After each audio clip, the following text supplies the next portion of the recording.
street food. So on my first visit to Chengdu, I tried a lot of snacks that I just flat out did not like. I later came to find out that's not really Chengdu's fault. I just made some poor choices. So this time around, I figured I needed an expert, an insider on the Chengdu snack game. So this week on Street Food, we're hanging out with Chengdu snack expert, the Food Ranger. Okay, so we are at a local Gangguo Dian, which is like dry hot pot. Trevor is studying the language in Chengdu. He also makes videos and he loves to eat. So I've been here about 6 months now, and my goal is just to try the famous Sichuan food, the best stuff, of course. It's just what I love doing, making videos for people, you know, so they can see other cultures and other foods. Trevor and I met up at a place recommended by his friend for some gangguo, which he translated to dry hot pot. Tons of meat, potatoes, tons of chilies. You just breathe that in, that's got so much heat. The aroma almost knocked me over. It was incredibly spicy. Now I can handle a fair amount of heat, so I thought it was pretty good. But it was real spicy. We also had a little bit of mapo tofu. Maybe I'll talk about that dish in another episode. The main event was something you only find in Sichuan or a Sichuan-style restaurant. It looks like a thundercat. I'm talking about rabbit head. Rabbit head is the kind of thing that you eat for the novelty of it. It's a Sichuan delicacy, so you gotta try it while you're there. They bring you some gloves to eat it with because you're supposed to use your hands and it's very oily.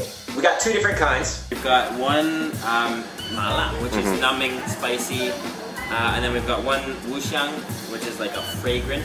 Trevor taught me how to eat it. Now, on the real, this is pretty graphic, okay? I apologize to you if you grew up with pictures of Bambi and Thumper on your wall, but this is just how they do it, okay? Click ahead like 30 seconds if you want to skip the graphic part of consuming a rabbit head. It's like this. You grab it by its teeth, and then you straight up rip the jaw apart. Okay, and then these are the jaws, and this is the best part. The meat is really tender, so it doesn't take that much force. I went for the Sichuan mala flavor. I ate that jaw meat. I actually think that's really good. It's gross when you see the teeth. I ate the tongue. Then you just kind of pick the rest of the meat off the lower part of the head. My daughters will probably never forgive me for this. There's actually a lot of foreigners in Chengdu. They come to study the language. So I asked Trevor about his experience at a Chinese university. Doing a master's in international trade. I've got about 10 or so students in each class, and it's really fun. Teachers are good. Yeah. They don't speak any English in class, so it's just all Chinese, and it's a good environment to learn the language. On the way to our next stop, I also asked him about the ethos of the city. Chengdu is most famously known to be a relaxed city, so people here are they have a laid-back attitude in life, and if you walk around you will find lots of tea, parks, lots of areas to sit down, chaguan they call them in Chinese, have a cup of tea, and people just seem to be not in a rush here. They just walk around, relax, play cards, play mahjong, 休闲生活. It's a very relaxed way of life here. And it's also the gateway to western Sichuan, nearing the Himalayan plateau, and Tibet, of course. There is a laid-back feeling about Chengdu. I mean, a lot of big cities have parks and stuff, but the laid-back vibe is noticeable in other ways too. People generally walk slower. It's really nice, actually. I want to show you one more snack I tried with Trevor because it's super unique. We went to this hole in the wall near the Wenshu Monastery. The temple was already closed and the restaurant was about to close, but we caught him just in time. Everyone was snacking on noodles, which are not typical to southern China, but Chengdu does have noodles, and it turns out they're awesome.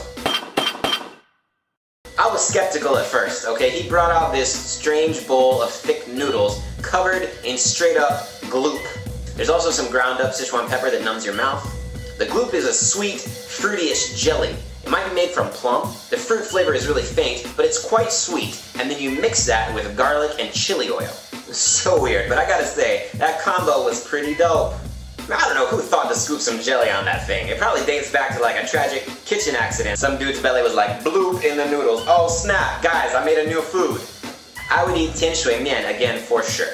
If you're a street foodie and you haven't checked out the Food Ranger stuff yet, do it. He's got videos from all over the world, really, but he specializes in Chengdu snacks. Trevor's got a good outlook on food and just life in general. If you like to snack internationally, go hit up his page. One more episode in Chengdu next week. Until then, eat it on the street. Watch out for the parasites. Street food. So that was basically my first true Sichuan flavored meal, and it was spicy. It wasn't too spicy, The rabbit head was The gnarly. rabbit head was pretty gnarly, It was pretty legit. killer, pretty killer. We destroyed it. When you snap their jaws, It's that's just really like- the part.